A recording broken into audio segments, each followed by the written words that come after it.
Hello दोस्तों, आपका स्वागत है आपके अपने चैनल साधन पे। साधन एक ऐसा चैनल है जो सिंप्लीफाई करता है स्टॉक मार्केट के कॉम्प्लेक्स से कॉम्प्लेक्स कॉन्सेप्ट्स को, ताकि आप एक सही डिसीजन लें और अपने पैसे को सही जगह इन्वेस्ट। और पैसे को सही जगह इन्वेस्ट करने में सबसे इंपॉर्टेंट फैक्टर जो होता है, जो ज्यादातर लोग जिसकी बात भी नहीं करते, वो है मैनेजमेंट की क्वालिटी। मैनेजमेट क्वालिटी को कैसे असेस करें, इस पे साधन ने 3 वीडियो बनाया है। अपने पहले 2 वीडियो में हमने प्रमोटर बैकग्राउंड चेक की बात की और बोर्ड ऑफ डायरेक्टर को कैसे चेक करें ये बताया। ये video 5 point checklist for management quality की अंतिम कड़ी है। अंतिम 3 कड़ियों में सबसे इंपॉर्टेंट है promoter remuneration check, auditor check और प्रमोटर्स इंटेंट चेक। अगर अभी तक आपने हमारा चैनल सब्सक्राइब नहीं किया तो please go and subscribe our channel. बढ़ते हैं आज की वीडियो की तरफ। तीसरा स्टेप्स है प्रमोटर्स रेन्यूमरेशन चेक। आज हम डिस्कस करेंगे प्रमोटर्स की सैलरी के बारे में। एक इस चेकलिस्ट का एक बहुत ही इंपॉर्टेंट हिस्सा है। किसी मैनेजमेंट की क्वालिटी पता चलती है कि वो जब चीजें उसके कंट्रोल में है तो अपने प्रॉफिट से वो कितनी सैलरी ड्रॉ करती है। तो इस पैरामीटर को ध्यान से देखते हैं। पहले समझते हैं कि कंपनीज लॉ क्या कहती है इस मामले। कंपनीज लॉ कहती है कि अगर आप प्रॉफिटेबल कंपनी हो तो अपनी प्रॉफिट का 5% आप किसी एक डायरेक्टर को एज अ सैलरी दे सकते। कंपनी लॉ ये भी कहती है कि 11% of your profit can go to your director salary, यानी सारे डायरेक्टर जोड़ करके 11% से ज्यादा सैलरी बाय लॉ मना किया हुआ है। लेकिन हम प्रैक्टिकली क्या देखते हैं कि अच्छी कंपनियां जो है वो अपनी प्रॉफिट का 2 से 3% तक ही अपने डायरेक्टर्स को एज ए सैलरी देती है। ये एक इंडस्ट्री बेंचमार्क है जो ध्यान देने लायक है। दूसरा क्राइटेरिया है कि किसी कंपनी की प्रॉफिट ग्रोथ कितनी हो रही है और प्रमोटर की सैलरी ग्रोथ कितनी हो रही है, इन दोनों को कंपेयर करना चाहिए। क्राइटेरिया नंबर 3 बताता है कि अगर किसी कंपनी के एवरेज एम्प्लॉय की सैलरी और उसके प्रमोटर की सैलरी में बहुत ज्यादा अंतर है तो ये एक अच्छा इंडिकेटर नहीं है। इसका मतलब है कि प्रमोटर खुद को ज्यादा बेनिफिट कर रहे हैं बजाय एम्प्लॉय के, और अगर एम्प्लॉय कम सैलरीज में है तो ऑब्वियसली वो प्रॉफिट ग्रोथ में एक रोड ब्लॉक है। चौथा क्राइटेरिया है कि अगर कंपनी एम्प्लॉय स्टॉक ऑप्शंस देती है तो उसमें उसका वेस्टिंग पीरियड 3 साल से अधिक का होना चाहिए। वेस्टिंग पीरियड की बात करें तो ये वैसा पीरियड होता है जिस दौरान आप अपने स्टॉक ऑप्शन एक्सरसाइज नहीं कर सकते। यानी कि अगर किसी एम्प्लॉय को ईसॉप्स मिला है तो वो 3 साल तक उसे उस कंपनी में टिकना ही होता है। तो 3 साल टिकने का मतलब है कि कंपनी के साथ उस एम्प्लॉय के इंटरेस्ट अलाइन हो जाते हैं, वो एक लॉन्ग टर्म फोकस देता है। अब हम एग्जांपल लेते हैं इन तीनों चारों क्राइटेरिया को चेक करने का। एक अपोलो टायर्स एक बड़ी कंपनी है,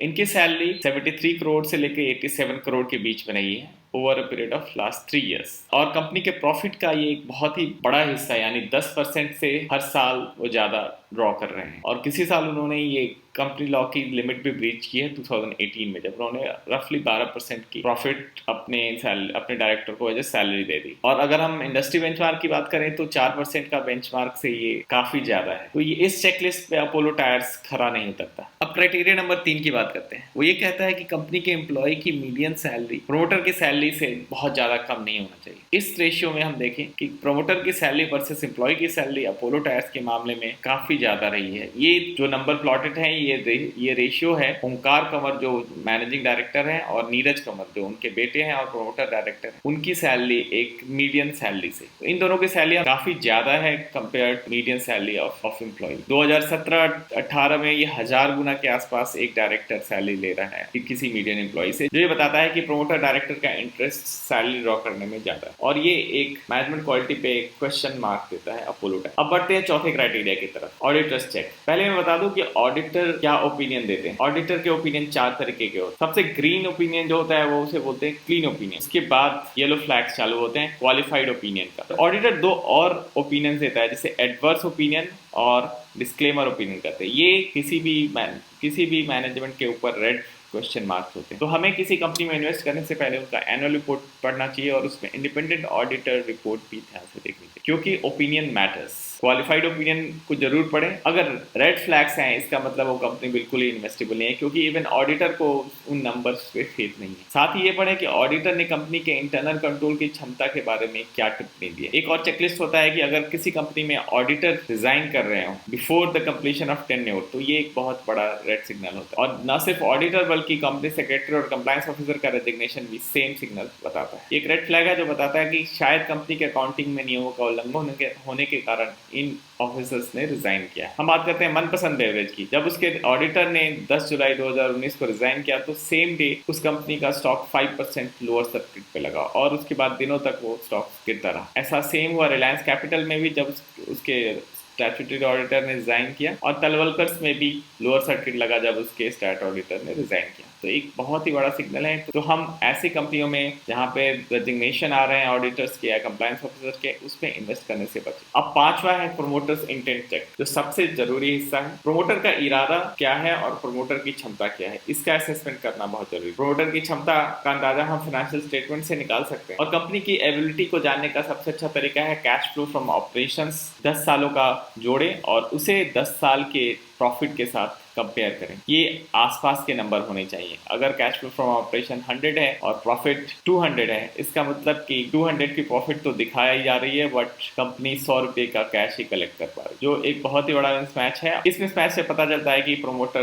कैपेबल नहीं है और मैनेजमेंट क्वालिटी क्वेश्चनेबल है। लेकिन मैनेजमेंट का इंटेंट समझना सबसे मुश्किल है। ये जानने का तरीका साधन ने डेवलप किया है। वो पहला हिस्सा उसका बताता है शेयर प्लेस को मॉनिटर करने। शेयर प्लेस यानी कि कोई प्रोमोटर अपनी कंपनी के शेयर को किसी लेंडर को प्लेज कर देता है। प्लेज कर देने का मतलब है कि एज अ सिक्योरिटी दे देता है और लेंडर से पैसे लेता है। उस पैसे को वो कैसे भी यूज कर सकते हैं, और अगर वो लोन रीपे नहीं कर पाए या इंटरेस्ट सर्विस नहीं कर पाए तो लेंडर को अधिकार है कि वो उस शेयर को ओपन मार्केट में सेल कर। पिछले 2-3 सालों में कुछ स्टॉक्स जैसे बजाज कंज्यूमर, इमामी और जैन इरिगेशन के पी मल्टीपल में कमी हुई। बजाज कंज्यूमर 79 की पी पे था FY18 में और FY20 में 27 पे आ गया। सिमिलरली इमामी लिमिटेड 33 से 11 पे आ गया। इनके पी कॉन्ट्रैक्शन का सबसे बड़ा कारण इनका बिजनेस नहीं था, बल्कि increase in promoter pledge level है। तो इन्वेस्टर को ये हमेशा डर लगा रहता है कि कहीं प्राइस नीचे आते ही लेंडर अपने लोन को वसूलने के लिए शेयर तो नहीं बेच देंगे। यह डर लॉन्ग टर्म इन्वेस्टर के लिए अच्छा नहीं होता और लॉन्ग टर्म इन्वेस्टर ऐसे स्टॉक से दूर रहते हैं। शेयर प्लेज को जानने के लिए ये चार्ट देखते हैं। इस चार्ट में हम देख पा रहे हैं कि जून 19 के क्वार्टर में जब ये सारे लिस्टेड कंपनीज के शेयर प्लेज में कमी हुई, जो यहाँ पे इंडिकेटेड है -6%, -5% और -69% तक की कमी हुई, और उसके अगेंस्ट हम अगर उसकी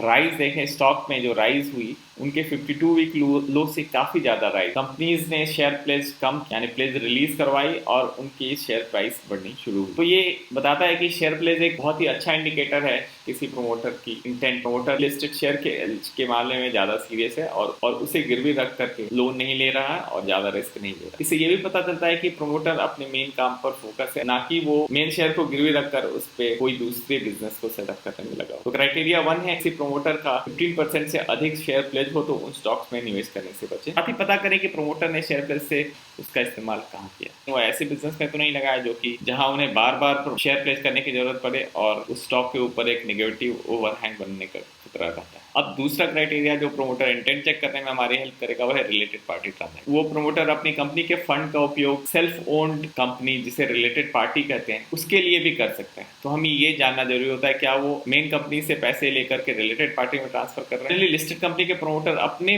प्रॉफिट के लिए अपने रिलेटेड पार्टी के माध्यम से लिस्टेड कंपनी का कैश या फंड ले जा, और ये करने का एक बहुत ही आसान तरीका है इंटर कॉर्पोरेट डिपॉजिट। तो जहां पे भी आप देखें कि रिलेटेड पार्टी में इंटर कॉर्पोरेट डिपॉजिट ट्रांसफर हुआ है, वहां पे आप समझ जाए कि पैसे ट्रांसफर हुआ। मैनेजमेंट क्वालिटी की 5th चेकलिस्ट पे अब हम अपोलो टायर्स को टेस्ट करते हैं। पहले क्राइटेरिया जो ये बताता है कि प्रोमोटर प्लेज 15% से ज्यादा नहीं होना चाहिए। अपोलो के केस में 16.27 से ज्यादा है, जो कि एक रेड सिग्नल। यहाँ अपोलो के नंबर सेटिस्फैक्टरी नहीं। Criteria number 2 related party transaction है, जो हम यहाँ देख पा रहे हैं कि related party transaction as a percentage of revenue एक समय 2017 में 15% का रहा है, जो कि बहुत ही बड़ा रेड सिग्नल है कि वो अपने 100 रुपए के ट्रेड में 15 रुपए ट्रेड अपने रिलेटेड पार्टी के साथ कर रहे हैं। ये बिजनेस नेसेसिटी भी हो सकती है, तो ये एक रेड सिग्नल हो सकता है, पोटेंशियल रेड सिग्नल है। और अभी भी वो 6% की ट्रेड रफली अपने रिलेटेड पार्टी से कर रहे हैं, तो उनके पास मौका है कि पैसे वो ले जा सके। इस क्राइटेरिया पे भी अपोलो टायर फेल कर जाए। तो दोस्तों इस वीडियो में हमने सीखा कि मैनेजमेंट क्वालिटी को कैसे एनालाइज करें। अब ये इस चेकलिस्ट को आप अच्छे तरीके से इम्बाइब करें और प्रैक्टिकली उसे यूज करें, क्योंकि आपकी हार्ड अर्न मनी को सेव करने का ये सबसे बेहतर तरीका। आशा है आपको हमारा ये वीडियो पसंद आया होगा। अगर आपको ये वीडियो पसंद आया तो प्लीज सब्सक्राइब करें, क्योंकि हम स्टॉक मार्केट के बेसिक